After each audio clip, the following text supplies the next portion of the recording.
আজকে এমন একটা মানুষের জন্মদিন যারে না বানাইলে আল্লাহ তাআলা কোনো কিছুই সৃষ্টি করতেন না। আর ওই মানুষটার মতো এই পৃথিবীতে দ্বিতীয় কোনো ব্যক্তি নাই, আর কোনোদিন আসবেও না।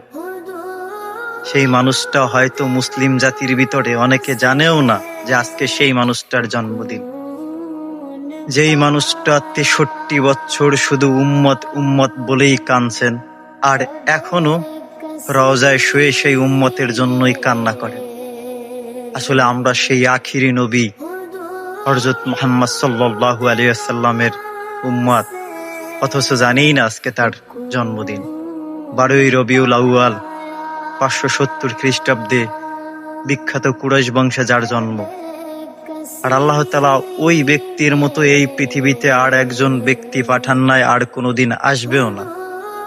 তিনিই আমাদের শেষ নবী, আর তিনিই শুধু উম্মতের জন্য কাঁদতে কাঁদতে নিজের ৬৩ সাল জিন্দিগিটা পার করছেন।